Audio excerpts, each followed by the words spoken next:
Salut à tous, c'est NES55. Donc aujourd'hui, vidéo présentation. Je vais enfin vous présenter mon modèle 826, donc mon international. Parce que vous l'avez très souvent vu dans des vidéos et souvent vous m'avez demandé une vidéo présentation de mon tracteur et c'est vrai que vous l'avez jamais fait. Donc là on est sur un tracteur qui est beaucoup plus gros que Pony qui est là-bas, hein, que mon Super Pony.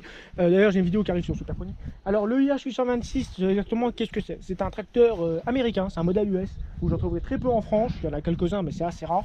Ce tracteur là nous avait très longtemps qu'on l'a et l'avantage c'est que j'ai la revue technique, donc ça peut vraiment aider en cas de panne ou autre, même pour voir la taille du moteur et tout. Donc modèle américain, vous en trouvez très peu en France, comme je viens de vous le dire. Je crois qu'il y en a un en ce moment en vente sur le bon coin, mais c'est un 2 roues. Parce qu'aux États-Unis, ils ont énormément de 2 roues, les 4x4 c'est assez rare. En plus ils n'ont même pas de cabine là-haut, vous pouvez regarder sur internet. Et donc nous on a ce modèle là, ça fait très longtemps, on s'en servait pour la ferme et compagnie quoi. Et donc c'est un modèle diesel, parce qu'à l'époque ils avaient fait des essences aux États-Unis, parce que bon l'essence ne devait pas être très cher à l'époque. Et donc ils avaient fait des 6 cylindres 4 litres 9 en essence. Ça devait consommer terrible. Ça c'est un diesel, donc c'est un 5 litres 9 de 103 chevaux. Bon 103 chevaux pour aujourd'hui c'est pas énorme, parce que sûr qu'aujourd'hui les tracteurs ils font 200 bourrins. Mais bon c'est pas les mêmes chevaux, c'est pas du tout pareil. D'ailleurs c'est pas du tout la même qualité non plus, là, vous voyez vous avez pas de plastique, c'est vraiment que du métal.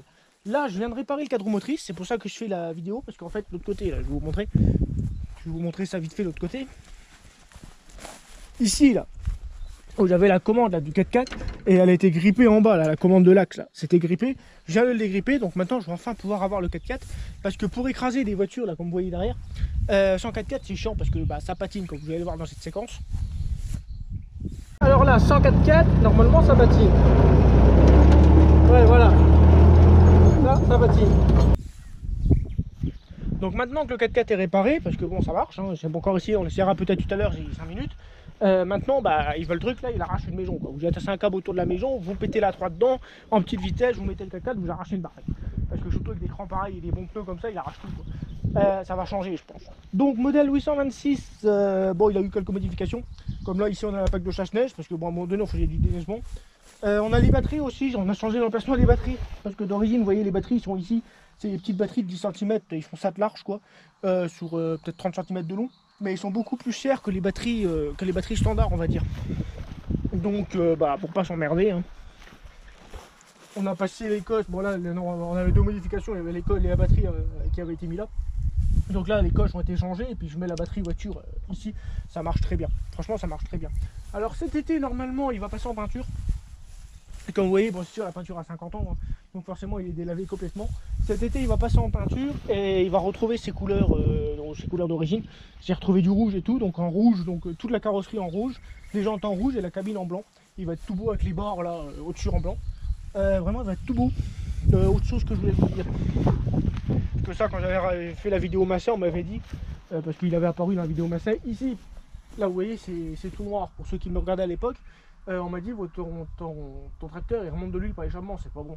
En fait c'est pas tout à fait ça, ça c'est la calamine d'échappement. Parce que là vous voyez moi j'ai mis un tube à la place. Et à un moment donné il y a un fou qui avait mis un pot d'échappement de voiture gros comme ça, parce que le pot d'origine était pourri.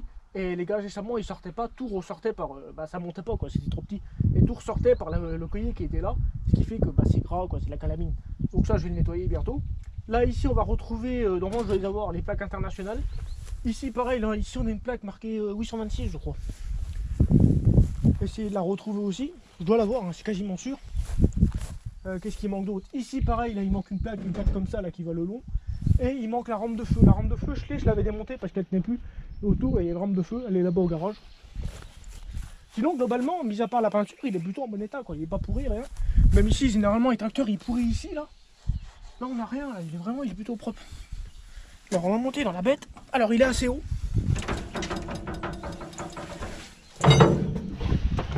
Alors nous voilà dans la cabine. Alors, attends, on va fermer la porte là. Parce que sinon ça ferait un courant d'air. Et ça va niquer le champ de la caméra. Voilà. Donc la cabine du IH, pareil, en très bon état. C'est d'époque. Même les carreaux sont d'origine, ils sont signés IH, ça c'est assez rare. Il n'y a qu'un carreau de caché que je vais bientôt changer.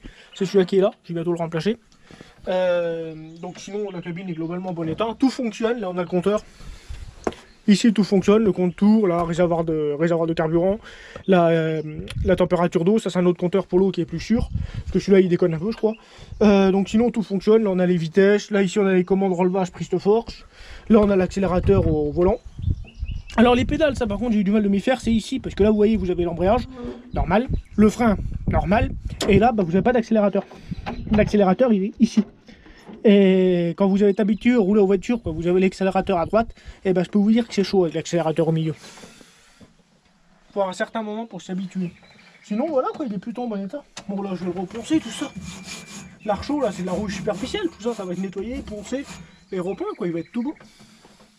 Là on a les jeux de commande, donc ça il me semble c'est pour les balais des ciglasses.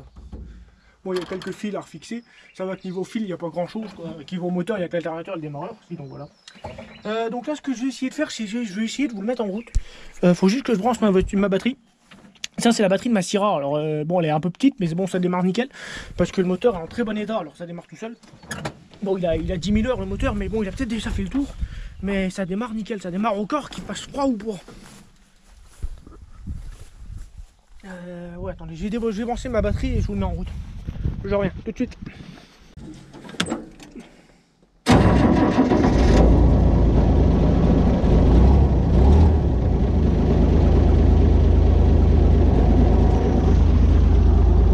Nickel, il démarre. Quart de tour, je vous disais.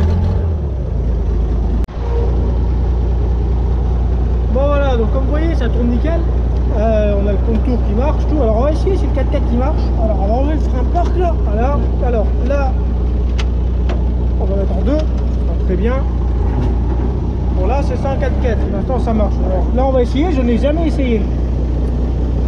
Ah bah il s'enclenche déjà. On va voir si ça craque ou pas. Non, ça a l'air d'aller.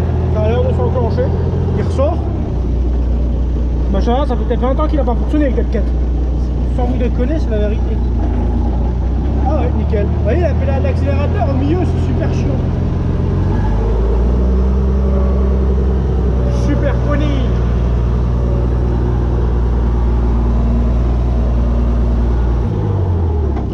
Voilà, bah c'est bon, ça marche.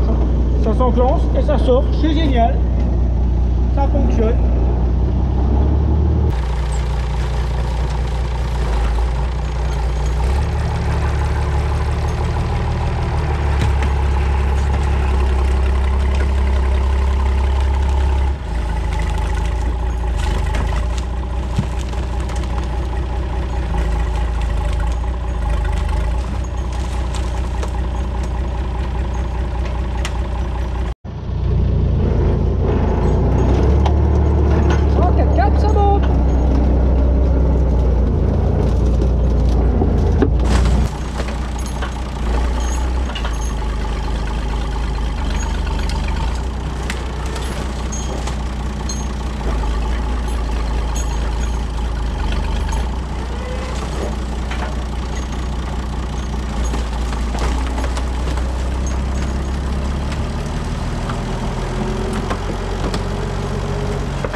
Paul Ford. Oui. Il fait 9 tonnes. C'est pas un forestier. Hein. C'est beau quand même, non? Oui, mais c'est pas un forestier. Pourquoi? Si tu avais réussi, comment tu aurais fait pour redescendre? Ça faisait Bah, rudement. j'aurais été écrasé, j'aurais passé. Eh ben il marche notre 4x4, c'est nickel, parfait même. J'aurais pas cru, c'est génial, ça passe nickel. Vous avez vu l'extrait de tout à l'heure quand je disais de monter sur l'autre voiture, le capot de la 309, ça patinait parce que forcément il n'y a que nous. Mais là avec les roues avant qui poussent, bah forcément, vous voyez, ça monte vraiment bien. Par contre, je suis surpris par la résistance de la Focus.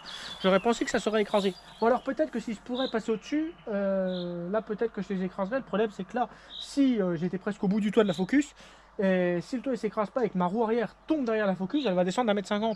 Et la Focus va poser en dessous, et là, je vais vraiment être coincé. Parce que derrière, c'est les arbres, donc je peux pas reculer. Bon, je pourrais reculer, ouais, peut-être, mais là, ça va pas le faire. Mais sinon, c'est pas grave. Là, ils sont bien écrasés, comme ça, pour les mettre sur le camion, j'en mets une et puis l'autre par-dessus. Et comme ça me fait un voyage au lieu de deux. C'est beaucoup mieux. Donc voilà, donc pour cette petite vidéo présentation maintenant terminée. La prochaine vidéo sur celui-là, ça sera, je pense, en été, quand je vais attaquer les peintures, parce qu'il faut que je retrouve les tôles qui manquent et ça là, de l'autre côté, les 2-3 insignes, et puis bah, on va le poncer, et puis on va le refaire peinture rouge, donc capot calandre rouge, jante rouge, le châssis qui est rouge là. Bon après tout ce qui est gras, tout ça, on va pas, voilà quoi. On va surtout faire tout ce qui est carrosserie, c'est le plus important, et donc la cabine en blanc. La barre du chasse-neige, pareil en blanc et rouge, et il sera tout beau quoi. Pour mettre un feu là, un verre, il sera vraiment tout beau. Donc voilà, donc sur ce les amis, si cette petite vidéo présentation vous a plu, pouce bleu, n'hésitez pas à vous abonner. Et sur ce, on se dit à très bientôt pour une prochaine vidéo. Salut!